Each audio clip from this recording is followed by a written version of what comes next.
সংবিধান সংস্কার কমিশন প্রধান ডক্টর আলী রিয়াজ বলেছেন, প্রকৃতপক্ষে মানবতাবিরোধী অপরাধ করেও আওয়ামী লীগের কোনো একজন এখনো ক্ষমা চায়নি বা দুঃখ প্রকাশ পর্যন্ত করেনি। এটাই স্বৈরতন্ত্রের অন্যতম কারণ। বিকেলে শিল্পকলা একাডেমিতে জুলাই জাগরণ শিরোনামে বিশেষ প্রদর্শনীতে এক আলোচনায় তিনি এসব কথা বলেন। তিনি আরও বলেন, অভ্যুত্থানে এত বড় হত্যাযজ্ঞের পরও আওয়ামী লীগ আগের মতোই অস্বীকারের ধারাবাহিকতা বহাল রেখেছে। শেখ হাসিনার এই অস্বীকারের মানসিকতাও ব্যক্তিতান্ত্রিক স্বৈরতন্ত্রের প্রকাশ।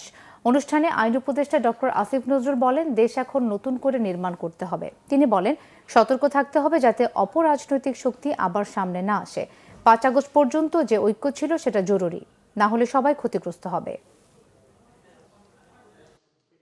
এই দেশের ক্ষমতাসীন আওয়ামী লীগের কোনো নেতা, কোনো ব্যক্তির কাছ থেকে আমি এখন পর্যন্ত সামান্যতম রিমোর্স শুনতে পাইনি। অস্বীকারের যে প্রবণতা, শেখ হাসিনা থেকে শুরু করে যারা প্রকৃতপক্ষে মানবতা বিরোধী অপরাধের সঙ্গে যুক্ত, তাদের মধ্যে কোনো রিমোর্স নেই, কোনো অ্যাপোলজি নেই। এগুলো হচ্ছে কেবল ডিনায়ালের বিষয় না, এগুলো হচ্ছে স্বৈরতান্ত্রিক ব্যবস্থা প্রতিষ্ঠার আদর্শের কারণে হয়েছে।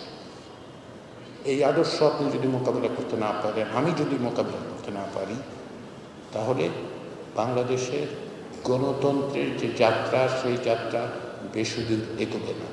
খেপে যায় স্বরাষ্ট্র মন্ত্রণালয় থেকে পুলিশ কেন কাজ করতে পারছে না। আচ্ছা, আপনারা আমাকে বলেন, ১০০টা পুলিশের মধ্যে ৮০টা পুলিশ হচ্ছে আওয়ামী লীগের আমলে নিয়োগপ্রাপ্ত। সে তার হৃদয়ে ছাত্রলীগের, সে কি এই সরকারের জন্য কাজ করবে? এখন আপনি বলতে পারেন, তাহলে ৮০টা পুলিশ বাদ দিয়ে আপনি নতুন পুলিশ নেন না কেন? নতুন পুলিশ নিতেই তো ভাই ১ বছর লাগে। কীভাবে কাজ করবে?